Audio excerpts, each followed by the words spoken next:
पहले तो मैं आपसे ये जानना चाहता हूं गुरुजी कि आपके नामों के साथ इतनी कंट्रोवर्सीज, इतने विरोधाभास क्यों जुड़ते हैं?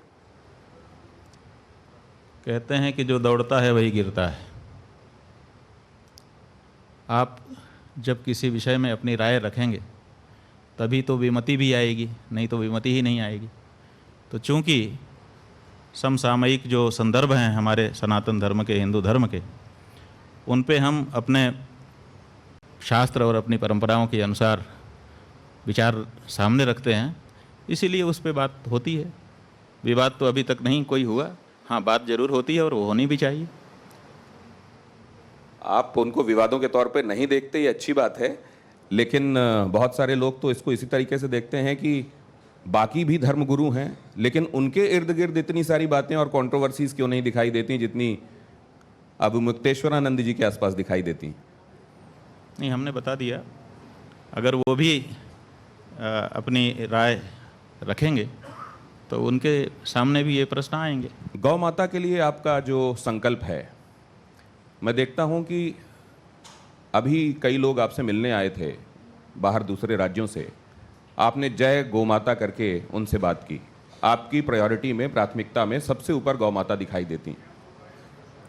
राजनीतिक दल भी गौ माता को लेकर अपनी प्रतिबद्धता दिखाते हैं, भारतीय जनता पार्टी खासतौर से दिखाती है। अभी सचिन पायलट ने अपना जन्मदिन मनाया तो उन्होंने भी अपने जन्मदिन को गौ माता के लिए समर्पित जन्मदिन के तौर पर मनाया। तो सब जगह गौ के लिए समर्पण के साथ ही अगर काम हो रहे हैं तो समस्या कहाँ है? ये गाय की जो बात है ये हमारी नहीं है, ये हम हर हिंदू की बात है। और जहाँ तक प्रायोरिटी की बात है, वो तो प्रतिदिन हमारे घरों में सिद्ध होती है। जब हम भोजन बनाते हैं तो भगवान के सामने खड़े होते हैं, त्वमेव माता च पिता त्वमेव सर्वम कह करके गुरु के सामने खड़े होते हैं, आप ही ब्रह्मा है, आप ही विष्णु हैं, आप ही महेश हैं, ये सब कहते हैं। लेकिन जब हमारे घर की रोटी बनती है, हमारे माने हम हिंदुओं सनातनियों के घर की, तो सबसे पहली रोटी गुरु की भी नहीं होती, ईश्वर की भी नहीं होती, हमारे घर के बुजुर्ग और बच्चे की भी नहीं होती, वो रोटी होती है गाय की। इससे हमने ये सिद्ध कर दिया है प्रतिदिन की प्रैक्टिस से कि हमारे लिए अगर सबसे बड़ी प्रायोरिटी कोई है तो गाय है। आपने जो अभी व्यवस्था बताई, शास्त्रोक्त व्यवस्था हिंदू होने के संदर्भ में, लेकिन इसको लेकर तो जो सुप्रीम कोर्ट ने कहा और कई बार आरएसएस भी इस बात को दोहरा चुका है कि ये तो जीवन जीने का एक नज़रिया है, एक तरीका है जिसको हिंदुइज्म कहते हैं। मैं यहीं पर अवनीजेश जी को लाना चाहता हूं उनके सवाल के साथ। इस विषय पर अवनीजेश जी, ये जो महत्वपूर्ण विषय है, इसमें आरएसएस का नज़रिया, आपका विचार, और अगर स्वामी जी से सवाल है तो वो। मैं एक सवाल स्वामी जी से करना चाहूँगा कि आज जो स्थिति है, हम सब जानते हैं कि बांग्लादेश और पाकिस्तान भारत का ही हिस्सा थे। भारत से अलग होकर के 1947 और 1971 में अलग अलग देश बने, लेकिन आज वहाँ पर जो सनातनियों की, हिंदुओं की जो स्थिति है, उस पर इस देश का एक सामान्य हिंदू सनातनी क्यों नहीं खड़ा होता? उसके भीतर वो दर्द क्यों नहीं होता? मैं ये जानना चाहता हूँ। गाज़ा फ़िलिस्तीन में होने वाले का यहाँ दर्द महसूस होता है, लेकिन जो बांग्लादेश और पाकिस्तान में हो रहा है उसका दर्द हमें महसूस क्यों नहीं होता? वो भी तो मानवता है। कि सबसे पहले तो ये समझ लीजिए कि जो हमारा धर्म है उसकी क्या प्रकृति है और उनका जो धर्म है, तथाकथित धर्म शब्द से तो कहना नहीं चाहिए, उनका जो मजहब है उसकी क्या प्रकृति है, दोनों को समझने, पहले प्रकृति को समझना पड़ेगा। प्रकृति ये है कि उनका धर्म ही गिरोहबंदी है, गोलबंदी है। मेरे गोल में आ जाओ, काम पूरा हो गया, अब हम पूरी तरह से तुम्हारा प्रोटेक्शन करेंगे और अपने गोल से तुमको किसी हालत में निकलने नहीं देंगे, गोल के विरुद्ध कुछ करने नहीं देंगे, गोल में रहो, हम प्रोटेक्शन की जिम्मेदारी लेते हैं। इसीलिए गोलबंदी अगर हमारे प्रकृति में भी होती तो वहाँ पर अगर किसी के ऊपर कुछ होता तो तुरंत हमको भी प्रभाव पड़ता, क्योंकि गोलबंदी हमारे स्वभाव में नहीं है। और हम ये मानते हैं कि जो जहाँ है अपने ढंग से वो अपनी सुरक्षा की व्यवस्था किए हुए है, और अगर उसकी आवश्यकता होगी, वो पुकार लगाएगा तो हम ज़रूर उसके लिए खड़े होंगे। और देखिए, इसीलिए चाहे बांग्लादेश हो, चाहे पाकिस्तान हो, चाहे कहीं दुनिया का दूसरा भूभाग हो, जब वहाँ से कोई समाचार आता है कि वहाँ के हिंदू आवश्यकता महसूस कर रहे हैं तो कोई भी हिंदू खड़ा होता है। लेकिन राजनीतिक प्रतिक्रियाएं इसमें जो आई, गाजा को लेकर ट्वीट जो लोग करने वाले आपको यहाँ की राजनीति के से जुड़े हुए दिखाई दिए, जब उन्होंने बांग्लादेश के संदर्भ में ट्वीट नहीं किया तो क्या आपको इससे आप आहत हुए? नहीं, देखिए बात यह है कि चूंकि उनकी गोलबंदी है, तो जहाँ पर जितनी बड़ी गोलबंदी होगी हमारे राजनीतिज्ञ उसको ज़्यादा महत्व देंगे। क्योंकि मैंने जो मेरा पॉलिटिकली जो रिएक्शंस है इसमें जो ऑब्जर्वेशन है वो ये है कि भारत के प्रधानमंत्री ये कहते हैं कि ये बंद होना चाहिए, इसको लेकर कूटनीतिक जो रास्ते हैं वो अपनाए जाते हैं, लेकिन विपक्ष के जो नेता हैं उन्होंने गाजा के संदर्भ में ट्वीट किया, लेकिन बांग्लादेश के संदर्भ में हिंदुओं को लेकर उनका वैसा ट्वीट नहीं आया जैसा आना चाहिए। हाँ, नहीं आया क्योंकि उनसे उनको ज़्यादा आशा है। यही तो हम कह रहे हैं कि भारत के जो हिंदू हैं, चूंकि गोलबंद नहीं है, वो ध्रुवीकृत नहीं है, इसीलिए उनके बारे में ज़्यादा उनकी सोच नहीं रहती है। ज़्यादा उनके पास खड़े होकर के अपने आप को मैं भी आपके साथ हूँ ऐसा दिखाने की उनकी कोशिश नहीं रहती है। ये बड़ी महत्वपूर्ण बात आप कह रहे हैं, क्योंकि इतना स्पष्ट तरीके से आप ये बात कह रहे हैं और उसमें भी आपके ऊपर ये आरोप लग जाते हैं कि आप एक राजनीतिक दल की तरफ झुकाव रखते हैं और दूसरे राजनीतिक दल से आप वैमनस्य रखते हैं। ये तो आप बहुत स्पष्ट बात कह रहे हैं। ये तो ठीक है, सुविधा की बात है। किसी समय जब हमारी बात किसी के पक्ष में होती है तो वो उसको समझता है कि हमारे लिए कह रहे हैं, जब विपक्ष में होती है और जवाब नहीं होता है तो क्या करे, कुछ तो जवाब देना है, तो वो विपक्षी के साथ खड़ा दिखाने की कोशिश करता है। इससे क्या होता है, इससे हम प्रभावित नहीं होते। लेकिन स्वामी जी, अब ये perception is the new form of reality कहते हैं कि आपकी किसी के बारे में क्या विचार, क्या छवि बनी हुई है। 1000 शब्द भी सत्य को असत्य नहीं कर सकते और असत्य को सत्य नहीं कर सकते, इसलिए कोई इसको नहीं बदल सकता। अभी मुक्तेश्वरानंद जो है वही रहेगा। आप इमेज कितने दिन तक बनाओगे, कैसे बनाओगे? इमेज बना करके किसी को आप सिद्ध नहीं कर दोगे कि ये वो है। काई लगती है लेकिन वो छूट भी जाती है। तो इमेज आप यही कर सकते हो। आप कुछ लोग कोशिश कर रहे हैं कि इनको किसी एक सांचे में ढाल दो, क्योंकि सांचे में ढाले बिना लड़ाई हो नहीं सकती है, तो सांचे में डालने की कोशिशें होती हैं। उससे क्या होता है, जब हम गंगा जी का आंदोलन कर रहे थे, मनमोहन सिंह की सरकार थी, तब यही लोग कहते थे कि ये तो वाजपेयी है, अब कह रहे हैं कांग्रेसी है। इससे क्या होता है? आपकी इसी बात पर अवनीश जी कुछ कहना चाह रहे? आ रहा हूँ विवेक। एक छोटा सा सवाल ये कि अभी ये बात सच सामने आई कि गोलबंदी नहीं है, हम लोग एक नहीं है, तो क्या इस समय जो भारतवर्ष की राजनीति में जातीय जनगणना की मांग इतनी जोर शोर से उठाई जा रही है, वो क्या और फर्दर हिंदू समाज को विभाजित करने की कोशिश नहीं है क्या? देखिए, जातीय जनगणना का मामला ऐसा है, देखिए कुछ बातें ऐसी होती हैं कि उसके पीछे भावना क्या है, उस भावना से उसका तात्पर्य निकलता है। भावना क्या है? तो जातीय जनगणना हो, कुछ लोग ये कह रहे हैं, और कुछ लोग वो मतलब एकदम लगे हैं कि किसी हालत में हम तो करा के ही छोड़ेंगे, यहाँ तक कह रहे हैं, ललकार रहे हैं कि देख लेना, हम तो करा के ही छोड़ेंगे। और दूसरे हैं वो कह रहे हैं किसी हालत में नहीं होने देंगे, ये भी देख लेना, नहीं होगी। अब सवाल ये है कि ये जो जातीय जनगणना है, ये कराने से क्या फ़ायदा हो जाएगा और न कराने से कौन सी चीज़ ऐसी है जो नहीं बिगड़ेगी? इसके होने न होने का देश पर क्या फ़र्क पड़ेगा? कोई विशेष फर्क नहीं पड़ेगा। तो बटोगे तो कटोगे में आप तथ्य देखते हैं, सत्य देखते हैं? देखिए, कौन बांटेगा और कौन काटेगा? राजनेता ही तो बांट रहे हैं और काट रहे हैं, और कौन बांट रहा है, काट रहा है? लोग तो अपने दिन भर की रोजी रोटी जुटाने में समस्या में हैं। ये जो बांटने और काटने की बात है, ये दोनों तरफ से आ रही है। एक तरफ बांटने की बात, एक तरफ काटने की बात। ये जो बांटने काटने की बात है, ये राजनेताओं को उनके कारण आ रही है। लोग अपने जीवन में मतलब लगे हुए हैं, निरत हैं, उनको समय नहीं है इन चीज़ों के लिए, लेकिन फिर उनके दिमाग में बात डाली जाती है कि बटो, फिर दूसरा कहता है बट गए हैं अब कटो।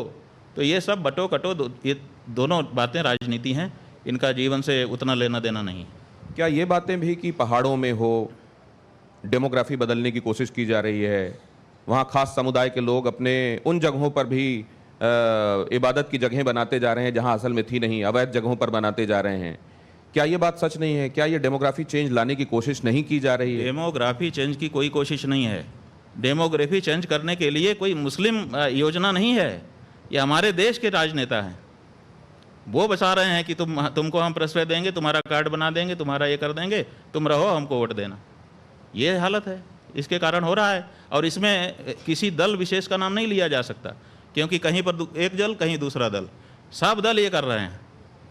क्या इसमें सबसे ज़्यादा प्रभावित इस समय पश्चिम बंगाल आपको दिखाई देता है? भाई सब जगह रोहिंग्या लोग, वहाँ पर परिस्थिति ऐसी बनी, उनके प्रति जनता नाराज़ हुई, वहाँ से भगाए गए। अब वो सारे के सारे तो भारत में ही आके बस रहे हैं। शिमला के बारे में भी यही कहा जा रहा है कि वहाँ भी रोहिंग्या आए। भाई शिमला में भी क्या हो रहा है, आपने एक जगह बनाई कि हम यहाँ करेंगे, अब उसके बाद मंजिल पे मंजिल बढ़ाते चले जा रहे हैं, और अब आपके पास जगह की कमी हो रही है, और वहाँ से अगर कोई गुजर रहा है तो अब आप, चूँकि आपकी संख्या ज़्यादा हो गई है, तो आप उसका अपमान कर रहे हैं। तो वहाँ के जो स्थानीय लोग हैं परेशान होकर के आवाज़ उठा रहे हैं, और जहाँ जहाँ भी इनकी संख्या इकट्ठा होती है वहाँ पे स्वाभाविक है, किसी की भी संख्या जहाँ ज़्यादा होती है उसका मनोबल बढ़ जाता है। तो मनोबल बढ़ने पर व्यक्ति उद्धतता करता है, और औद्धत्य में लोगों को परेशानी होती है तो लोग विरोध करते हैं। ये हो रहा है। विवेक श्रीवास्तव जी का सवाल लो, उससे पहले मैं ज़रा ये दिखा दूं आपको कि ये हरिद्वार जहाँ की बात आपने की, कांवड़िए जब वहाँ से चले तो पुष्प वर्षा हुई। वहाँ कांवड़ियों के ऊपर हेलीकॉप्टर से पुष्प बरसाए गए, और ये पहली बार नहीं हुआ है। इसके पहले योगी आदित्यनाथ, देखिए यहाँ पर आप देख भी रहे हैं, मैं चला रहा हूँ इस समय, इस तरीके से पुष्प वर्षा कांवड़ियों के ऊपर की गई। इसको आपने कैसे देखा? नहीं, ठीक है, उनकी श्रद्धा का सम्मान सरकार करती है, खराबी क्या है? अब यही कांवड़िए ये मांग भी कर रहे थे स्वामी जी कि इस रास्ते में जो जगहें पड़ती हैं, ढाबे पड़ते हैं, फल वाले हैं, वो अपनी नाम सार्वजनिक करें, छुपा कर नाम कोई चीज़ हमको ना दें।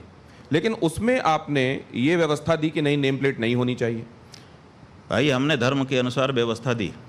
हमारा धर्म कहता है कि जब तुमने कोई संकल्प ले लिया है, तुम दीक्षित हो गए हो, तो फिर होटल का नहीं खा सकते हो, चाहे वो हिंदू का होटल हो, चाहे किसी दूसरे का होटल हो। तो जब तुमने एक संकल्प ले लिया, संकल्पबद्ध हो गए कि अब मैं जब से ये जल उठाता हूँ, जब तक नहीं चढ़ा दूंगा तब तक मैं आध्यात्मिक नियमों से बंधा हुआ हूँ, तो आपको ब्रह्मचर्य का पालन करना पड़ेगा, आपको स्वयं पाक करना पड़ेगा अथवा फलाहार करना पड़ेगा। तो आप नियमबद्ध होते हैं और कहते मैं होटल में खाऊंगा, काहे का नियमबद्ध? तो हमने इसीलिए कहा कि इससे इसका लेना देना नहीं है। लेकिन होटल में खा ही रहा है तो फिर क्या मतलब है नाम प्लेट लगवाने से? आपने सरकार की आलोचना और आपको पता नहीं है कि सर्कुलर आ चुका है पोप का पहले ही कि हिंदू नाम ही रखो, रहो ईसाई। मुसलमानों का भी आ चुका है, हिंदू नाम रखो और रहो मुसलमान। आज बहुत सारे देश में ऐसे लोग हैं जिनका नाम हिंदू है, हिंदू जैसा माने हिंदी में नाम है, संस्कृत के मूल शब्द का नाम है, लेकिन वो जरूरी नहीं है कोई हिंदू हो, हिंदू धर्म का पालन करते हो जीवन में, वो मुसलमान या ईसाई हो चुके हैं। तो ऐसी परिस्थिति है, इसको भी तो समझिए। केवल नाम प्लेट आप दिखा देंगे, उतने मात्र से आपका धर्म बच जाएगा। अगर ऐसी कोई गारंटी हो तो हम आपके साथ होने को तैयार हैं, लेकिन ऐसा नहीं है। इसीलिए धर्म नियम को धारण कर लेने के बाद स्वयं पाक अथवा फलाहार ही होता है। में क्या गलत है? आपका आशीर्वाद इस देश के सभी धर्मों के लिए है। भाई हम किसी से द्वेष नहीं करते, हम किसी को गलत नहीं कहते। हम कहते हैं कि उनका अपना तौर तरीका है, अपने तौर तरीके से रहें, हमको चुभने वाली बात ना करें। क्यों? क्योंकि साथ रहने का मतलब है कि एक दूसरे को चुभने वाली बात नहीं करनी चाहिए, ये हम कहते हैं। लेकिन इसके कारण उनको साथ में रहना है, इसीलिए हम अपने धर्मों में परिशोधन कर लें, इसकी हमको ज़रूरत महसूस नहीं होती। आपने कहा आप किसी से द्वेष नहीं करते, बहुत सारे लोग आपको एंटी मोदी क्यों परसीव करते हैं? एंटी मोदी हमको सिद्ध करने से लाभ है, क्योंकि हम जो बात धर्म की कहते हैं, मोदी जी धार्मिक आस्था वाले व्यक्ति हैं। अगर वो इस बात को ठीक से समझ लेंगे तो वो हमारी बात मानने लग जाएंगे धर्म के मामले में, और लोगों का मामला खेल बिगड़ जाएगा। इसीलिए लोग अपना खेल ना बिगड़ जाए, इसलिए मोदी जी के कान भरे रहते हैं कि ये आपके खिलाफ का व्यक्ति है। ये बात है, इसमें साजिश है हमारे खिलाफ भी और मोदी जी के खिलाफ भी। नहीं, वो तो ये कहते हैं कि अगर मोदी जी काशी कॉरिडोर बनाते हैं तो वो मुक्तेश्वर भाई कॉरिडोर बनाएं, हम स्वागत करेंगे मोदी जी का, लेकिन समस्या ये है कि कॉरिडोर बनाने के नाम पर, एक मंदिर को अच्छा करने के नाम पे 150 मंदिर तोड़ दें। हम जब बोलते हैं तो उनके भले के लिए बोलते हैं और आगे भी बोलते रहेंगे, क्योंकि हम उनको पसंद करते हैं। लेकिन उनके जो बड़े कदम हैं आप उसके विरोध में दिखाई देते हैं। राम मंदिर वाले मामले में भी आई हुए। राम मंदिर वाले मामले में इन लोगों ने समझा दिया कि आप वहाँ पे प्रतिष्ठा कर दो तो आप जीत करके 400 पार हो जाओगे। हमने कहा भाई ये गलत है, ये ठीक नहीं है। हमने क्या गलत कहा था? मोदी जी के हित में ही तो कहा था। लेकिन यहाँ तो समस्या है कि दवाई है आपको ठीक करेगी लेकिन कड़वी है। अब कह देते नहीं कड़वी मत पियो। अरे भाई दवाई है, इसको कड़वी ही पीना पड़ता है तभी अच्छा होता है। तो मोदी जी के लिए आपके पास सारी दवाइयाँ कड़वी ही हैं क्या? भाई सवाल ये है कि इस समय मोदी जी सत्ता में हैं। जब मोदी जी नहीं रहेंगे तब जो रहेगा उसके बारे में ऐसी कड़वी दवाई हमारे पास रहेगी। जब मनमोहन सिंह थे तब मनमोहन सिंह के लिए कड़वी दवाई थी। तीसरा टर्म है मोदी जी का, लगातार वही है, उन्हीं वही काम कर रहे हैं। वहीं से गलती होती है तो उन्हीं को कहेंगे और किसको? लेकिन कुछ लोग कह रहे हैं कि अगर कॉरिडोर मोदी जी बना रहे थे तो हम क्या करें? बांग्लादेश के नजीबुर रहमान के लिए हम बोलें कि मनमोहन सिंह के लिए बोलें कि स्टालिन के लिए बोलें? बताइए। जब जो जहां काम कर रहा होगा उसके लिए जो जिम्मेदार होगा उसी के लिए तो बोलेंगे। तो अब तो आपने उनको आशीर्वाद दे दिया, आपने उनको रुद्राक्ष की माला पहना दी, तो मतलब अब एक तरीके से आपका आशीर्वाद उनको मिल गया है। भाई वो आशीर्वाद का मतलब अलग होता है, वो शिष्टाचार था उनका भी और हमारा भी। उन्होंने भी सामने देखा, अपने शिष्टाचार का उन्होंने पालन किया और हमने भी जो आए तो हमने भी अपने शिष्टाचार का पालन किया। इससे ज़्यादा वो उस मुलाकात का कोई मतलब नहीं निकाला जाना चाहिए। ये यहाँ पे हम ज़रा वो देखते भी हैं, जब आपने मोदी जी को देखिए, आप जिसको शिष्टाचार कह रहे हैं, उन्होंने प्रणाम किया आपको पूरी भावना के साथ और आपने भी पूरी सहृदयता के साथ उनको आशीर्वाद दिया और उनको देखिए हमारे अपनी माला पहनाई। जब वो आए हमारे पास तो हमारे बच्चों ने हमारे पास कोई प्रसाद रखा नहीं था, तो हमने सोचा कि अब आ ही गए हैं तो हमने अपने गले की माला निकाल करके उनको पहनाई। क्यों? क्योंकि वो आए थे, हमने उनका स्वागत किया, दिल से किया। ऐसी क्या बात है? अगर हमारे मन में कोई भी उनके प्रति दुर्भाव होता तो वही मौका था, उसी समय दिख जाता, हम ऐसे कर लेते, आप लोग उसकी विश्लेषण करते होते आज की तारीख में। लेकिन हमने जब वो सामने पड़े कैसा दिल दिखाया, इसका मतलब मेरे दिल में क्या है वो दिख चुका है। अब तो कम से कम विश्लेषण सही करिए। तो अब उदारता के साथ आपने उनको आशीर्वाद दे दिया। हाँ जी, नहीं शिष्टाचार उन्होंने निभाया, हमने भी शिष्टाचार दिल से निभाया। आशीर्वाद मिला कि नहीं? आशीर्वाद हम तब देंगे जब वो धर्म के मामले में धर्माचार्यों की राय मान करके काम करें। वो जब धर्म के मामले में खुद आगे आ जाते हैं। देखिए मोदी जी प्रधानमंत्री हैं, प्रधानमंत्री के रूप में उनका स्वागत है, धर्माचार्य नहीं है वो। तो धर्म के मामले में धर्माचार्यों की राय से काम करें तो हम खुल के आशीर्वाद देंगे। ये विवेक जी कुछ जोड़ना चाह रहे हैं इसमें? एक 5,000 करोड़ की शादी हुई, उसमें आप भी गए शंकराचार्य जी, और मीडिया के ऊपर बहुत सारे प्रश्न आए कि हिंदू धर्म का जो सर्वश्रेष्ठ पद पे बैठे हुए जो शंकराचार्य हैं वो क्यों एक बड़े आदमी के न्योते पे गए। जहाँ तक अंबानी जी के विवाह में जाने का प्रश्न है, हमको जब कोई बुलाता है तो हम ये नहीं देखते कि ये कितने पैसे का मालिक है, किस गाड़ी में आया है, नहीं देखते। उसके भाव देखते हैं और भाव देख करके जाते हैं। आपको नहीं पता है, हम पूछना चाहते हैं आप मीडिया लोगों से कि जब हम किसी गरीब के घर में जाते हैं, आपके मीडिया वाले कैमरे वहाँ क्यों नहीं होते हैं? बताओ हमको।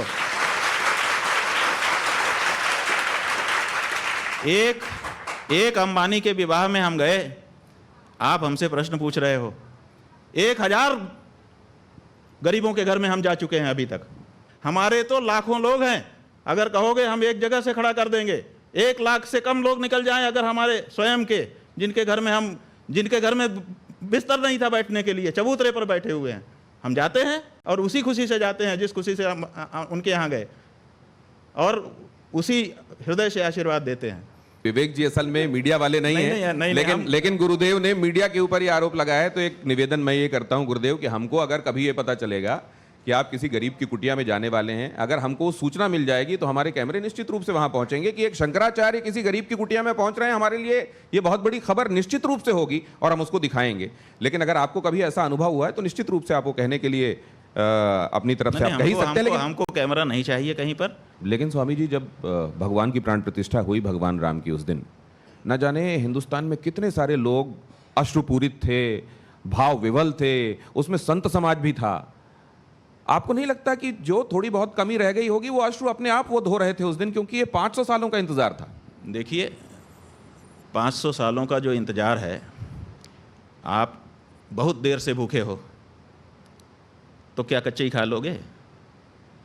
कम से कम पाक पका के तो खाओ, नहीं तो पेट में जा कर के दर्द हो जाएगा। बुभुक्षितः किम द्विकरेण भुंक्ते, बहुत ज़्यादा भूखे हो तो 2 हाथ से थोड़े खा सकते हो, मुंह तो एक ही है। इसलिए एक कवर को खा के उसको चबा करके तब अगला कवर डालना पड़ता है मुंह में। तो कितनी भी जल्दबाजी हो, कितना भी त्वरा हो, लेकिन एक नियम है, उसको तो पालन करना ही चाहिए। देखिए, वहाँ पे भगवान विराजमान हो गए, उसके आंसू थे वो, बड़े मंदिर छोटे मंदिर के आंसू नहीं थे। हमारी जगह पे हम फिर से आ रहे हैं, इस बात के आंसू थे। और वो आंसू छोटे मंदिर में भी हो सकता था, क्यों नहीं आपने कर दिया? आप बड़े मंदिर की बात करते हैं, फिर बड़े मंदिर से छोटा मंदिर को ही अपना लेते हैं, और अंत में उस मंदिर को भी पूरा नहीं बना पाते हैं अपने अनुसार। खुद एक संत उत्तर प्रदेश के मुख्यमंत्री हैं, कहीं ऐसा तो नहीं है कि सब चीज़ें विधान के हिसाब से सही हुई, लेकिन जो कहते हैं मुंडे मुंडे मतर भिन्ना, उस वजह से ये बातें हो रही? देखिए, विधान कोई मुंड में नहीं होता है। आपकी ये गलत धारणा है कि विधान मुंड में होता है। विधान पहले से लिखा हुआ होता है। अंबेडकर चले गए, नेहरू चले गए, राजेंद्र प्रसाद चले गए, 176 लोग जिन्होंने संविधान सभा में काम किया था, उनके हस्ताक्षर संविधान के अंत में हैं, वो सब चले गए, लेकिन संविधान जहाँ का तहाँ है। तो मुंड में मति होती है, ऐसा नहीं है। मुंड में विधान नहीं होता, विधान तो सामने लिखा हुआ होता है। मुंड तो उसकी समयानुसार व्याख्या करता है। इतनी छूट है मुंड को कि अपने समय के अनुसार तुम व्याख्या कर लो, लेकिन मुंड को लाइन अपने अनुसार क्रिएट करने की छूट नहीं है कहीं पर भी। तो धर्मशास्त्र पहले से लिखा हुआ है, उस धर्मशास्त्र की पंक्ति को निकालिए, उसके ऊपर चर्चा करिए, उसमें मुंड काम आएगा। आप व्याख्या करिए, कुछ क्या दिक्कत है? आप व्याख्या करेंगे, हम मानेंगे। लेकिन व्याख्या करने के लिए कौन आया? किसने पंक्ति बताई कि हाँ यहाँ ये पंक्ति है? पंक्ति तो पंक्ति है, आपको व्याख्या करने की मुंड में छूट है, इससे ज़्यादा छूट नहीं है। तो जब मुख्यमंत्री आपको एक संत दिखाई देते हैं, तो क्या ये बात आपको आश्वस्त नहीं करती कि चीज़ें सब विधान के हिसाब से ही हो रही होंगी? देखिए, बात यह है कि संत क्या और असंत क्या, जो जिस गद्दी पे बैठा है उस गद्दी की अपनी मांग होती है। जो जहाँ पर बैठा है, वो मुख्यमंत्री हैं इस समय। आप लोग उनको संत भी कहते हैं, हमको अच्छा नहीं लगता है। वो महंत और राजनेता दोनों एक साथ कोई नहीं हो सकता, न्याय नहीं कर पाएगा, इसलिए क्योंकि संत की जो गद्दी है उसकी अलग बात है, और जो राजनेता की गद्दी है, मुख्यमंत्री की गद्दी है, उसकी एक अलग बात है, उसकी अपनी मांग है। देखिए, हम हिंदू हैं, हम हिंदू धर्म के अनुसार रहेंगे, हमको छूट है। लेकिन हम जब राजा बन जाएंगे तब हम सबके बाप हो जाएंगे, सबके पिता, पालक, सबके प्रति हमारे समान भाव होंगे, तब हिंदू मुस्लिम हमको नहीं दिखेगा। तो दोनों की अपनी प्रकृति है। तो आप विरुद्ध प्रकृति की 2 गद्दियों पर एक साथ कैसे बैठ सकते हो? आप या तो मुख्यमंत्री रहोगे या तो महंत रहोगे। तो आप तो मुख्यमंत्री की शपथ ले चुके हैं, मुख्यमंत्री हैं, तो मुख्यमंत्री को मुख्यमंत्री कहिए। जब वो मुख्यमंत्री पद से हट करके गद्दी पे जाएंगे तब हमको उनको गद्दी वाला मानेंगे, तब उनके साथ संत का व्यवहार करेंगे। तो स्वामी जी, क्या शास्त्रों में और संविधान में विरोधाभास है, मतैक्य नहीं है? और इसलिए तो ये विरोधाभास तो फिर हमेशा रहेगा। क्या विरोधाभास है? आप कह रहे हैं कि जो संविधान की गद्दी में बैठा हुआ है, हाँ, वो शास्त्र के हिसाब से होने वाली गद्दी में नहीं हो सकता, और जो शास्त्र वाली गद्दी में बैठा हुआ है वो संविधान वाली गद्दी में नहीं हो सकता। ठीक है। मतलब क्या इनमें विरोधाभास है क्या, शास्त्र में और संविधान में? हाँ, बिल्कुल विरोधाभास है। धर्म शास्त्र की अपनी मर्यादा है, उसके काम करने का अलग तरीका है। तो जो शास्त्र को मानने वाले होंगे वो है, संविधान के हिसाब से नहीं चल सकते, और जो संविधान को मानने वाले होंगे क्या वो शास्त्र के हिसाब से नहीं चल सकते? देखिए, संविधान के मानने वाले शास्त्र के अनुसार कहाँ चल रहे हैं? आपको समान नागरिक संहिता क्यों बनाने की जरूरत पड़ रही है, बताओ? अगर शास्त्र और संविधान दोनों साथ साथ चल सकते हैं तो आप समान नागरिक संहिता के बारे में क्यों लंबे समय से सोच रहे हो, क्यों उसकी बात करते हो? समान नागरिक संहिता बनानी ही इसलिए पड़ रही है क्योंकि धर्म अलग रास्ते जा रहा है। और देखिए, धर्म जो है वो लोक के साथ परलोक को भी सोचता है, और संविधान में परलोक की कोई व्यवस्था नहीं है। कैसे हमारी आवश्यकताओं की पूर्ति वो करेगा संविधान? इसीलिए धर्म को छोड़ करके हम कैसे संविधान पर पूरी तरह से अवलंबित हो सकते हैं? उसमें परलोक की कहाँ चर्चा है, बताइए? वो केवल लोक के बारे में व्यवस्था बताता है, और हमारा धर्म वो लोक और परलोक दोनों को सुधारने की बात करता है। अंतर है दोनों में। तो जो भारतीय नागरिक है और शास्त्र में सनातन धर्मी भी है, वो क्या करे? वो संविधान को माने कि शास्त्र को माने? शास्त्र को मानना होगा। क्योंकि शास्त्र लोक परलोक दोनों की चर्चा करता है और हमारा जो जीवन है उसमें लोक परलोक दोनों समाहित हैं। इसलिए जहाँ तक हमको संविधान चोट नहीं पहुँचाएगा वहाँ तक हम उसको मान लेंगे, लेकिन जहाँ चोट पहुँचाता होगा वहाँ तो हमको धर्म को ही, धर्मशास्त्र क्या को ही चुनना ऐसा ही होगा। कोई व्यक्ति स्वामी जी रहा होगा जिसने अभी एक ब्राह्मण लड़के की, जिन लोगों ने हत्या कर दी है मानते हुए कि वो गौरक्षक है, गौ विरोधी है और वो गौ मांस ले जा रहा था साथ में, उसने कह दिया कि मुझसे भूल हो गई, जा करके सरेंडर कर दिया। आपका जो संविधान कानून बना है उसको भोगने के लिए तैयार है। आप क्या चाहते हैं इससे ज़्यादा? आपकी पुलिस को मशक्क़त भी नहीं करनी पड़ी, बहुत सारी टीमें भी नहीं बनानी पड़ी। वो तो स्वयं सामने आ गया, आकर के उसने समर्पण कर दिया कि मुझसे भूल हो गई, गलती हो गई और मैं तैयार हूँ, जो आपका कानून है उसके अनुसार मुकदमा चलाइए, सजा दीजिए। तो क्या गौ दिक्कत रक्षा के लिए जो लोग कानून हाथ में लेते हैं वो आपके हिसाब से ठीक करते हैं? भाई गौ रक्षा के लिए कानून हाथ में लेने के लिए हमको आदेश है। हमारे शास्त्र कहते हैं कि गौ हत्यारे को गोली मार दो, है आदेश। हमने अपने मन पे पत्थर रखा है और भारत की सरकार से अपेक्षा की है कि ये हमारे हृदय पर जो चोट है उसको दूर करेंगे। कानून दूर नहीं कर रहा है तो आखिर हिंदू कब तक ये सहता रहेगा? 75 से ज़्यादा साल हो गए हम छाती पे पत्थर रख करके बैठे हैं कि हमारी माँ को मारा जा रहा है, कानून कुछ न कुछ हमारी मदद करेगा। लेकिन स्वामी जी, सड़कों पे गाय घूमती हैं। भाई सड़कों पे गाय क्यों घूम रही है? सुन लीजिए जरा। क्योंकि आपने उसको पशु घोषित कर रखा है। और नहीं और कूड़ा उसको खाती है। पशु सूची से हटाइए, नहीं घूमेगी, हम गारंटी ले रहे हैं। हाँ, आपके कैमरे के माध्यम से रिकॉर्डिंग कर लीजिए। वो ठीक है, आप उसको पहले पशु सूची से हटा दीजिए, हम गारंटी ले रहे हैं, हम गारंटी ले रहे हैं, रिकॉर्डिंग करके रख लीजिए। लेकिन आप उसको पशु सूची से हटाइए। प्रेम कुमार जी को एक बार ले आऊं, उसके बाद अवनीश जी आप एक्स्ट्रा आइएगा। कॉन्स्टिट्यूशनल नहीं हो जाएगा अगर हर नागरिक, हर धर्म, आप तो हिंदू धर्म के हर नागरिक नहीं, बहुमत। देखिए आप हर नागरिक, हमारी बात मत करिए जी। जो बहुमत का फैसला होता है आप वाले सिस्टम में वही माना जाता है। जिसके पास एक ज्यादा वोट आ जाएगा वो लाखों वोटों को व्यर्थ बना करके स्वयं जीत जाएगा। लेकिन कॉन्स्टिट्यूशन क्या है?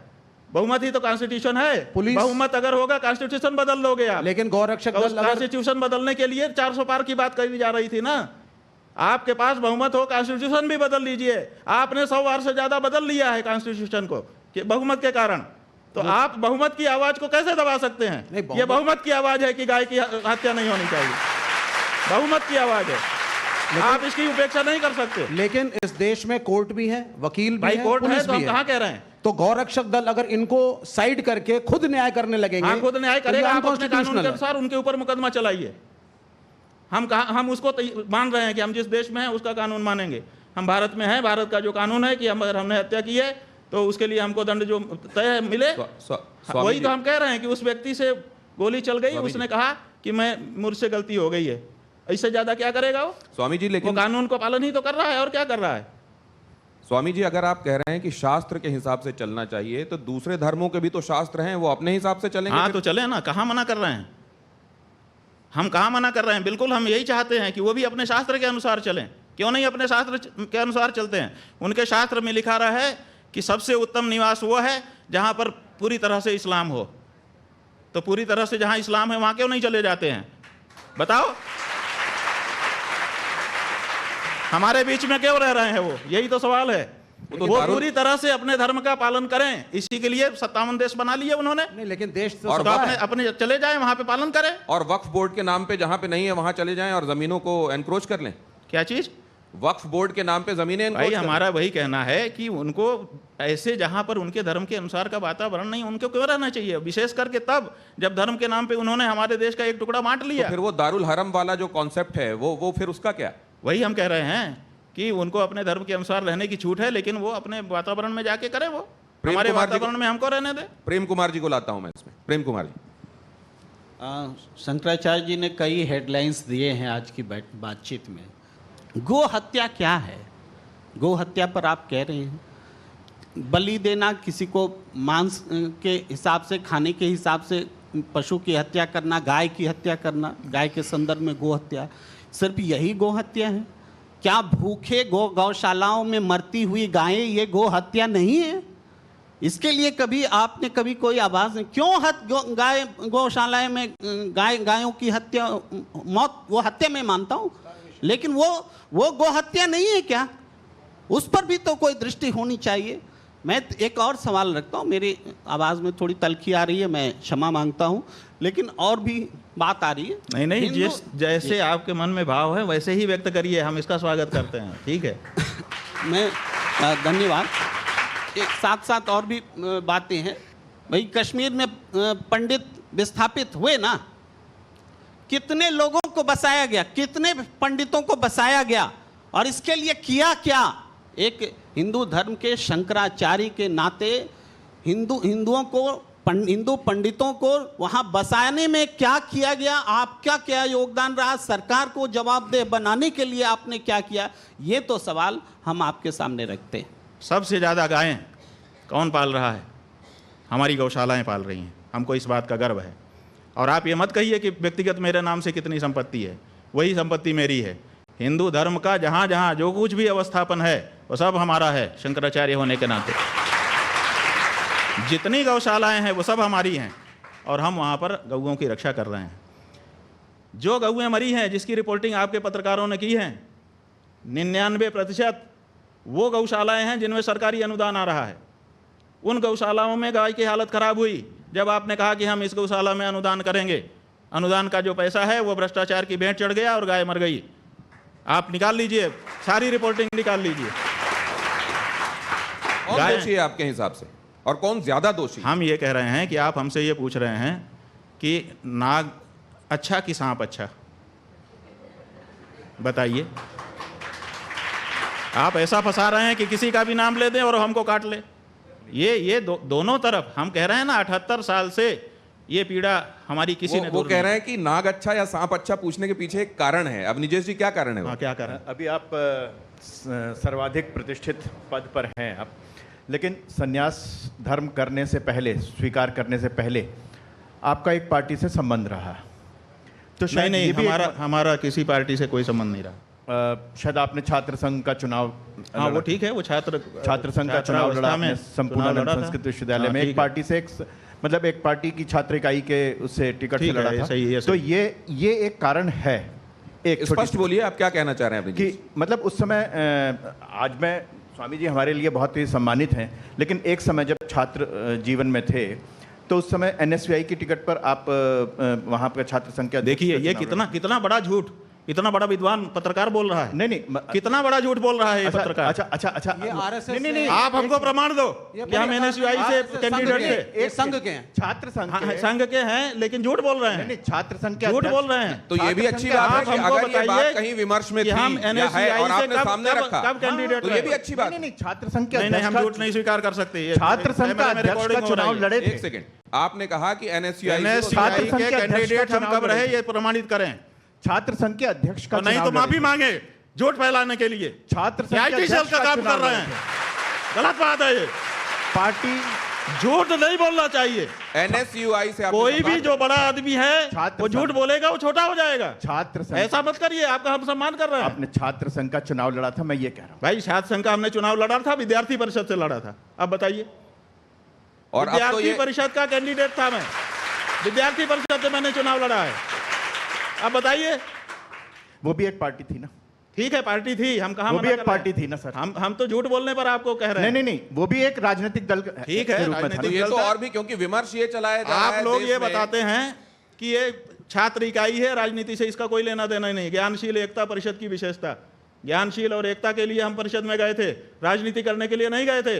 और आप अगर विद्यार्थी परिषद के ऊपर ये कहते हैं कि वो भी राजनीति की इकाई है, तो आप इसका मतलब कि अभी रहस्य ही नहीं जानते हैं। इसका मतलब कि आप अंदर की बात कर रहे हैं। विद्यार्थी परिषद स्वतंत्र इकाई है और वो छात्रों के बीच में नेतृत्व की भावना के विकास के लिए कार्य करती है। वो किसी दल का पिछलग्गू नहीं है। विद्यार्थी परिषद का कोई अध्यक्ष हो, आप उससे हमारी बात कराइए। हम विद्यार्थी परिषद में रह चुके हैं। आप हमारे ऊपर ये आरोप लगाएं कि आरोप नहीं, आज एक बहुत राजनीतिक पार्टी नहीं है।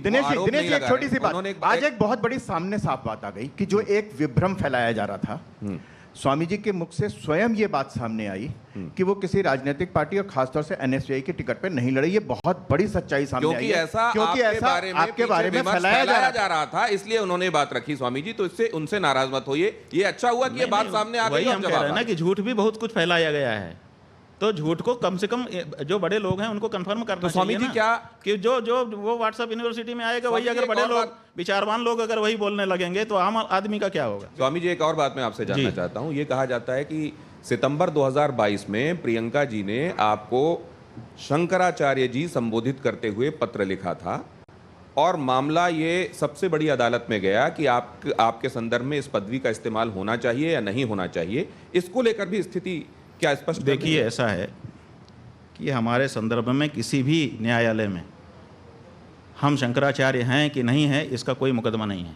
आपको हम बता देना चाहते हैं, चाहे वो निचली अदालत हो, चाहे बीच की अदालत हो, चाहे ऊंची अदालत हो, किसी भी न्यायालय में ये विचार नहीं है कि हम शंकराचार्य हैं कि नहीं हैं।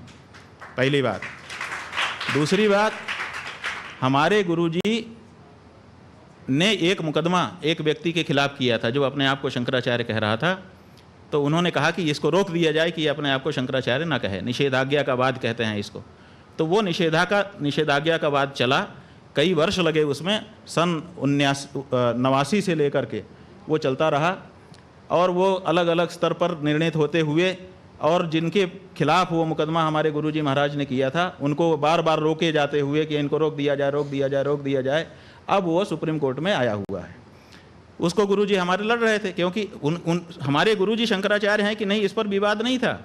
हमारे गुरुजी ने कहा कि मैं शंकराचार्य हूँ, इनको रोक दिया जाए, उस पर वो मुकदमा चला था और वो अभी सुप्रीम कोर्ट में चल रहा था। उसको लिंगर ऑन टैक्टिस की जा रही है क्योंकि जो प्रतिपक्षी थे हमारे गुरुजी के सामने वो सिद्ध हो गया कि वो सन्यासी नहीं है। जहाँ तक प्रियंका गांधी के पत्र की है, तो जब हमको शंकराचार्य पद पर अधिष्ठित किया गया तो देश के बहुत बड़े बड़े लोगों ने और हमारे जो सामान्य भक्त लोग हैं उन सब ने अपने अपने ढंग से, बहुत सारे लोग, लाखों लोग वहाँ इकट्ठा हुए। उसके बाद हजारों लोगों ने पार्टिसिपेट किया, सैकड़ों लोगों ने पत्र लिखे, व्हाट्सएप आदि से सूचनाएं दी, बधाई दी, ये दिया, वो दिया, प्रणाम कहा। उसी में कुछ बड़े लोगों ने पत्र भी लिखे। उसमें आनंदीबेन पटेल ने भी पत्र लिखा जो राज्यपाल हैं उत्तर प्रदेश की, और यही संबोधन के साथ लिखा। हाँ जी, उन्होंने कहा कि ज्योतिषपीठ के शंकराचार्य के रूप में प्रतिष्ठित होने पर आपको हम अभिनंदन कर रहे हैं। अनसुईया उइके जो छत्तीसगढ़ की राज्यपाल थी, उन्होंने भी पत्र लिखा। मध्य प्रदेश के शिवराज सिंह और उनके मंत्रिमंडल के कई मंत्री वहाँ उपस्थित ही रहे। जो केंद्रीय मंत्री थे प्रहलाद पटेल जी, वो वहाँ उपस्थित ही रहे, उन्होंने अपना व्याख्यान दिया, उसकी रिकॉर्डिंग पड़ी हुई है। तो ऐसी परिस्थिति में सारे ही लोग कर रहे थे। उसी में प्रियंका गांधी का भी पत्र गया। ये तो प्रियंका गांधी के पत्र जाने मात्र से हम अगर शंकराचार्य हो गए होते या प्रियंका गांधी शंकराचार्य बना सकती है, ऐसी उसकी मतलब परिस्थिति है, तो बात अलग है। अगर वो बना सकती है एक पार्टी की नेता होने के नाते, तो ये राज्यपाल लोग नहीं बना सकते, मुख्यमंत्री और केंद्रीय मंत्री नहीं बना सकते। ये प्रश्न ये लोग क्यों गए हमारे पास और इन्होंने नहीं बनाया क्या? तो ये जो है केवल एक प्रियंका गांधी का पत्र निकाल करके उतने बंच में से और उसको कोई दिखाए और उसको आप लोग फिर लगातार पब्लिश करें, इसीलिए तो 10 करोड़ का मानहानि का दावा हमने हाई कोर्ट में किया है। अब उसमें सबको जवाब देना पड़ेगा। तो ये जो लोग हैं जो आप जानबूझ करके, जब कई पत्र हैं तो एक ही पत्र को क्यों दिखाया जा रहा है और उसी पत्र को क्यों हाईलाइट किया जा रहा है? क्या ये आपके गुरु भाई हैं जिन्होंने ये बात कही? जरा इसको देखेंगे और बताएंगे क्या कि क्या ये सच में आपके गुरु भाई हैं और ये जो बातें कह रहे हैं उसमें तथ्य है या नहीं? दिखाएंगे क्या प्लीज आप? अरे अमुक्तेश्वरांध्रों की लोगों को मार रही है, किडनैप कर रही है, राम भगवान की प्रतिष्ठा के ऊपर आपत्ति उठा देते हैं, सन्यासी बनकर शादियों में चले जाता है, झूठ बोल देते हैं। केदारनाथ जी का 228 गोल्ड क्या गायब हो गया। अरे भाई, ये अमुक्तेश्वरांध्र को पीतल क्या होता है, सोना क्या होता है, ये भी पता नहीं, क्योंकि ये भी एक डुप्लीकेट है ना। उसमें आएंगे, उसमें चिट्ठा खोलेंगे। अभी असली चिट्ठा खोला तो बहुत समस्या हो जाएगा। देखिए, हाँ ठीक है, ये देखिए, हमारे गुरुजी ने लाखों लोगों को दीक्षा दी अपने जीवन काल में, क्योंकि उनका जीवन काल बहुत लंबा रहा। 1940 से वो महात्मा हो गए थे और उनके शिष्य बनने लगे थे। आप समझिए कितना लंबा, उनका 80 साल से अधिक का सन्यासी जीवन था और आरंभ काल से ही उनके प्रति लोगों का आकर्षण था। लाखों लोगों को उन्होंने दीक्षित किया। कौन उनका शिष्य है कौन शिष्य नहीं है वो अलग बात है, लेकिन हमारे यहाँ ये सन्यास में नियम है कि गुरु जिसको ये दंड है, देखिए ये दंड जिसको अपने हाथ से पकड़ाता है वो उसका दंडी सन्यासी शिष्य माना जाता है। और ये हमारे गुरुजी के 3 ही शिष्य थे, एक का अब देह छूट चुका है, 2 हम लोग हैं, एक द्वारका के शंकराचार्य जी हैं, एक हम हैं। इनके अलावा किसी को महाराज श्री ने अपने हाथ से दंड नहीं दिया, इसलिए उनका कोई दंडी सन्यासी शिष्य नहीं। तो ये व्यक्ति जो है गुरुजी का दंडी सन्यासी शिष्य नहीं है, एक बात। दूसरे वो कह रहा है कि ये लोगों को मार रहे हैं। आप बताइए, मार रहे हैं तो कभी तो कोई रिपोर्ट करता, आप लोग पत्रकार हैं, कहीं तो आता कि भाई इन्होंने हत्या कर दी, कहीं किसी थाने में तो दर्ज होता हमारे खिलाफ कि इन्होंने हत्या की है, वो नहीं दिखा रहा है। फिर कह रहा है ये किडनैप कर रहे हैं लोगों को, किडनैपिंग का कोई केस हमारे खिलाफ अभी तक उसने दिखाया नहीं। फिर वो कह रहा है कि सोने पीतल का इनको भेद नहीं है, और फिर उसी वक्तव्य में अभी जो आपने नहीं दिखाया हमको दिखाया गया है, उसी में कह रहा है कि इन्होंने सोना गायब कर दिया। आपने सोना गायब कर दिया? हाँ, माने मठ का सोना गायब कर दिया। तो अगर हमको सोना पीतल का भेद नहीं पता था तो हमने पीतल क्यों गायब नहीं किया, सोना ही क्यों गायब किया? नहीं माने खुद की बात पे स्थिर नहीं रह पा रहा है वो। और फिर वो कहता है कि 228 किलो सोने की बात करते हैं, हमने अकेले ने थोड़े की है, उसमें तो पूरा मीडिया 50 मीडिया घराने शामिल हैं जिन्होंने 230 किलो सोने की 228 किलो सोने की बात की है। अकेले हम हो तो हम उसके बारे में बात तो क्या इस 228 किलो सोने को लेके आप लोगों की तरफ से कोई एफआईआर दर्ज कराई गई है? देखिए बात यह है कि 228 किलो सोने के बारे में हमने अकेले नहीं कहा है, सब मीडिया ने 1 महीने तक ये स्टोरी चलाई है। और जो कमेटी है, कमेटी ने उसको विज्ञप्तियाँ जारी की हैं, कमेटी ने वक्तव्य जारी किए हैं और वीडियो आया है, फोटो आए हैं। वहाँ पर 6 महीने के लिए विशेष सुरक्षा की गई है सोने की, ये सब ऑन रिकॉर्ड है। क्या एफआईआर करें आप बताओ? हमारा ही मंदिर है भाई, शंकराचार्य के रूप में हमारा मंदिर है बद्रीनाथ केदारनाथ, शंकराचार्य जी ने उसका उद्धार किया है और हमारी ही कमेटी है, हम किसके खिलाफ एफआईआर करें? आप बताइए। हमने जो हमको कहना था कहा और साफ कहा। और हमने क्या कहा? हमने किसी चोर नहीं कहा, हमने कहा भाई ये बातें बहुत ज़्यादा उठ रही हैं, इस पर जांच करा लेना चाहिए। तो जांच नहीं करा रहे हैं। और वो जो मंत्री जी हैं उन्होंने आकर के कहा हम तो मुकदमा तैयार कर दिए थे, क्योंकि हमको जो कमेटी के अध्यक्ष हैं बद्रीनाथ केदारनाथ मंदिर समिति के, उन्होंने एक वक्तव्य के माध्यम से हमको कहा कि हम उनसे अनुरोध भी कर रहे हैं और चुनौती भी कर रहे हैं। तो आप बताइए, 2 शब्द कहा उन्होंने कि हम अनुरोध कर रहे हैं और चुनौती भी दे रहे हैं कि वो अगर उनके पास कोई प्रमाण है तो न्यायालय में जाएं। तो हमने सोचा कि भाई अब इसमें से कौन सा शब्द पकड़ें, तो हमने अनुरोध वाला पकड़ा कि उन्होंने अनुरोध किया है, चुनौती तो उनकी क्या हम स्वीकार करें, कोई विद्वान होता तो स्वीकार कर दे। तो हमने अनुरोध वाला पकड़ा और हमने मुकदमा तैयार कर दिया। हमारे वकील मुकदमा करने ही जा रहे थे, तब तक वहाँ केदारनाथ में आपदा आ गई, बहुत सारे लोग परेशान होने लगे। तो हम लोग उसमें मन लगाए और फिर हमारे वकीलों ने भी कहा कि ऐसी परिस्थिति में अपने लोग जाएंगे अच्छा नहीं लगेगा। फिर अभी जब वो बात शांत हुई, फिर से यात्रा शुरू हो गई, तो फिर हमने वकील को कहा कि भाई अब डाल दिया जाए। तो उन्होंने कहा कि जो मंत्री जी हैं वो कह रहे हैं कि हमने जांच करा ली है, सरकार के पास हमारी जांच पड़ी हुई है, हम उसको सार्वजनिक करेंगे। तो अब हम प्रतीक्षा कर रहे हैं कि वो अपने जांच की रिपोर्ट सार्वजनिक करें, उसका अध्ययन करके तब हम करेंगे, जो कुछ करना होगा हम करेंगे। कि इस मानहानि वाले संदर्भ में कोर्ट का रिमार्क जो ये आया कि साधु संत तो मान अपमान से सम्मान निरादर आदर ही, सब संत सुखी विचरंत मही वाला जो भाव था, उसको आपने कैसे देखा? वो कहते हैं कि साधु संतों का क्या मान क्या अपमान। तो सवाल ये है कि जो लोग कानून बना रहे थे मानहानि के, क्या वो लोग आपसे कम जानकार थे कानून के? उसी समय क्यों उसी में एक क्लाज नहीं जोड़ दिया गया कि साधु संतों के लिए ये कानून लागू नहीं होगा, क्योंकि वो तो मान अपमान से परे हैं। एक सन्यासी अपने मान अपमान से ऊपर है, हमारा पीठ मान अपमान से ऊपर नहीं है। हमारे पीठ की गरिमा की रक्षा वो हमारा कर्तव्य है और किसी भी हिंदू का कर्तव्य है। तो हम जो मानहानि के मुकदमे में गए हैं, अपने पीठ के सम्मान के लिए गए हैं, हम इसके लिए नहीं गए हैं कि हमारा मान अपमान। हम तो ऊपर हैं और आगे भी रहेंगे, लेकिन जिस पीठ पर हम हैं वो हमसे तादाद में संबंध उसका बन गया है। पीठ और हम अब 2 अलग अलग नहीं हैं। इसलिए हमारे में पीठ का अक्स आता है। हम जब जाते हैं तो लोग कहते हैं, ये नहीं कहते हैं कि अभी मुक्तेश्वरानंद आया है, 1-2% कहते होंगे, अधिकतर लोग कहते हैं शंकराचार्य आया। तो इसका मतलब कि पीठ से हमको जोड़ करके देखते हैं। तो पीठ के महात्म्य की रक्षा करना, उसकी महिमा गरिमा की रक्षा करना जो पूर्व आचार्यों ने की है, वो हमारा कर्तव्य है और उसके लिए हम गए हैं। ये बात न्यायाधीश महोदय को समझनी पड़ेगी और ऐसी टिप्पणियों से बचना होगा। हम उनसे अनुरोध करना चाहेंगे आपके माध्यम से कि उनको जो टिप्पणी करना हो हम बिल्कुल रोक नहीं लगाएंगे, लेकिन वो सब लिख दें, लिखित में दें, ताकि हम उसके लिए जवाब कर सकें। ऐसी टिप्पणी ना करें कि अखबार में छपवा दें और उसके बाद बात खत्म हो जाए। तो अब इस चर्चा के आखिरी चरण की तरफ मैं बढ़ रहा हूं, लेकिन एक सवाल ये कि सनातन धर्म के जो मानने वाले लोग हैं वो जब ये देखते हैं कि आप प्रधानमंत्री नरेंद्र मोदी को आशीर्वाद देते हैं तो बहुत सारे लोग उसमें प्रसन्न होते हैं, लेकिन फिर वो ये भी देखते हैं कि उद्धव ठाकरे जो बड़ी दूर तक भारतीय जनता पार्टी के साथ हिंदुत्व का ही झंडा लेकर चलते रहे, आज वो तुष्टीकरण वाले खेमे में खड़े हुए हैं, लेकिन आपका आशीर्वाद उनको भी मिल जाता है। तो इसमें वो कन्फ्यूजन होता है कि असल में स्वामी जी सनातन का झंडा पकड़ के चलने वाला मानते किसको हैं? देखिए, बात यह है कि ये जो आपका सवाल है, प्रश्न है, इसी में जवाब छिपा हुआ है कि कुछ लोग ये चाहते हैं कि एक मामले में हमारी मोनोपोली हो। मोनोपोली क्यों देखते हैं आप? दोनों हिंदू पार्टी है, दोनों को हमारा आशीर्वाद है।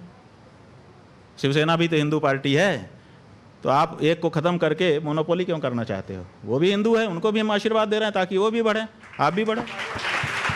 तो क्या आप ये मानते हैं कि कांग्रेस ने तुष्टीकरण किया या नहीं किया? आप इसको कैसे देखते हैं? भाई, हम इसके निर्णायक नहीं हैं, इसके निर्णायक जनता है और जनता आगे भी निर्णय करती रहेगी। लोगों का काम है अपने अपने ढंग से अपनी अपनी करनी को दिखाएं, जनता निर्णय करती है। हम कौन होते हैं कि किसी के बारे में कहने वाले? तो राजनीति का तो यही चरित्र है इस समय। नहीं, राजनीति में यह चरित्र है तो हम अपने सब हिंदू भाइयों को कहना चाहते हैं कि देखो, राजनीति करने वाले को हिंदू धर्मशास्त्रों के अनुसार विश्वासघात करने की छूट नहीं है, तो जान लो। ये मत कहो कि हम राजनीति में हैं इसलिए हमको तो ये छूट है। विश्वासघात तो फिर भी पाप ही होता है, दोषी होता है, इसलिए वो उसकी प्रिविलेज नहीं ले सकते आप। तो अगर कोई एक व्यक्ति किसी एक पार्टी में नेता है और उसको ये लग रहा है कि पार्टी अब सिद्धांतों के अनुरूप नहीं, अरे तो 5 साल प्रतीक्षा करो ना, फिर नए चुनाव में नई पार्टी में जाकर के लड़ लो। तुम आए थे बिना सोचे विचारे आ गए थे, आंख बंद करके, नींद में आ गए थे कि नशे में आ गए थे पार्टी में? जिस समय चुनाव लड़ रहे थे उस समय सब ठीक था और बाद में अचानक तुमको लगता है कि ये पार्टी ठीक नहीं है, इसके विचार ठीक नहीं है, अब वो जिसका हमने विरोध किया वो पार्टी ठीक हो गई। अगर वो भी ठीक हो गई, तुम्हारे मन में कोई बात आ गई, अंदर जाने पर तुमने देख लिया, मान लो, तो कम से कम जब जिसके साथ आए हो अगले स्टेशन तक तो ट्रेन में ही रहोगे कि बीच में कूद जाओगे?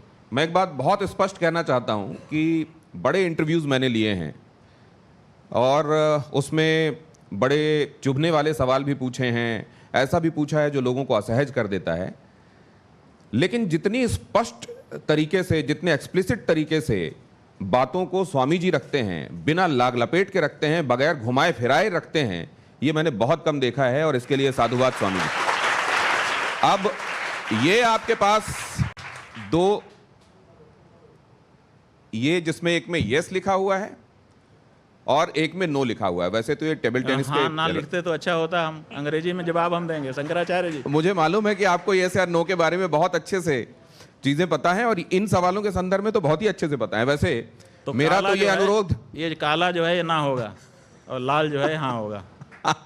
काला ना होगा और लाल हाँ होगा। यस नो मैं नहीं दिखाऊंगा, शायद ये आंग्ल भाषा की वजह से। अगर ये हिंदी में लिखा होता तो स्वामी जी उसको हाँ या ना के तौर पे दिखाते। ये मुझे मंजूर है क्योंकि टाइम्स नाउ नवभारत है, ये हिंदी का चैनल है, बिल्कुल ठीक है अगर आप यस या नो की जगह हाँ या ना में जवाब देना चाहते हैं। तो ये रैपिड फायर है और वैसे तो मैं अपने मेहमानों से अनुरोध करता हूं कि उनको हाँ या ना में से कोई एक जवाब देना होता है, लेकिन मैं धर्माचार्य से इस समय बात कर रहा हूं तो उनके पास ये सुविधा है कि अगर वो समझते हैं कि ये दोनों नहीं तो दोनों मिला देंगे मिला देंगे। तो मेरा अब ये राउंड शुरू होता है, इसको रैपिड फायर। आप लोगों को मजा आ रहा है ना इस इंटरव्यू में? ये है रैपिड फायर राउंड।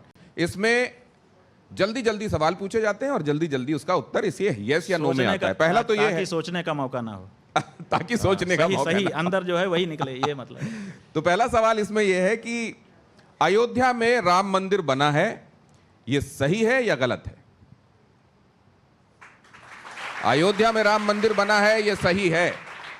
मोदी सरकार में हिंदू गर्व से भरा हुआ है, यस या नो? हिंदुओं पर खतरा इस्लामिक कट्टरपंथ से है। रोहिंग्या बांग्लादेशियों को देश से बाहर करना चाहिए। क्या जाति की राजनीति सनातनियों को जोड़ेगी? क्या जाति की राजनीति सनातनियों को जोड़ेगी? अब यहां पे ये रैपिड फायर समाप्त हुआ यस या नो के तौर पर। अब केवल दो नाम हैं, एक है राहुल गांधी और एक है नरेंद्र मोदी। स्वामी जी, राहुल गांधी का नाम उसमें ठीक समझते हैं या नरेंद्र मोदी का नाम ठीक समझते हैं? अब ये उनसे अनुरोध है, सनातन संस्कृति के रक्षक कौन? वो कह रहे हैं इन दोनों का ही नाम इसके संदर्भ में वो नहीं लेंगे। आतंकवाद से बेहतर मुकाबला कौन कर सकता है, नरेंद्र मोदी या राहुल गांधी? अब इसमें कैसे हम हाँ ना कहेंगे? ये तो आपको नाम लेना है, नाम लेना है। हाँ, नाम लेना है। देखिए, 10 साल से आतंकवाद के बारे में नरेंद्र मोदी प्रयास कर रहे हैं और कहीं ना कहीं तो अंकुश तो लगाया ही हुआ है। तो नरेंद्र मोदी नाम ले रहे हैं आप? माने ये परखे जा चुके हैं, अभी उनकी परख नहीं है। नरेंद्र मोदी नाम लिया है लेकिन ये परखे जा चुके हैं इसलिए नाम लिया है। चलिए, सच्चा शिव भक्त कौन, नरेंद्र मोदी या राहुल गांधी? भैया दोनों राजनीतिक हैं। शिव भक्त तो जो होगा, देखिए शिव भक्त का पहचान क्या है? शिव भक्त की पहचान ये है कि भगवान शिव का अभिषेक गाय के दूध से होता है। भगवान शिव की जो ध्वजा है उसके ऊपर बैल का चिन्ह बना हुआ है, वृषभ ध्वज। तो जो गाय की हत्या रोके वो शिव भक्त है, उसके अलावा सब दिखावा है। राष्ट्र, अर्थ और धर्म के लिए किसकी नीति ज्यादा कारगर है, राहुल गांधी या नरेंद्र मोदी? देखिए, एक की पहचान हुई है, दूसरे की अभी हुई ही नहीं है, हम कैसे बोल दें? दोनों के परख होने के बाद ही ऐसे प्रश्न का जवाब दिया जा सकता है। 2029 में अगला प्रधानमंत्री कौन, राहुल गांधी या नरेंद्र मोदी? जिसको देश की जनता चाहेगी। तो जिस युक्ति युक्त बात करने के लिए अभी मुक्तेश्वर आनंद जी, शंकराचार्य जी जाने जाते हैं, उसी तरीके से उन्होंने इन सवालों का जवाब दिया, समय निकाला, हमसे बातचीत की और बड़ा दिल रख बहुत बहुत धन्यवाद करता हूं आपका स्वामी जी। आपने सबके सामने आपने बातचीत की, बगैर किसी लाग लपेट के बातचीत की। मैं बहुत प्रभावित हुआ हूं इस बात से। इन्होंने हमारे मन को जीत लिया।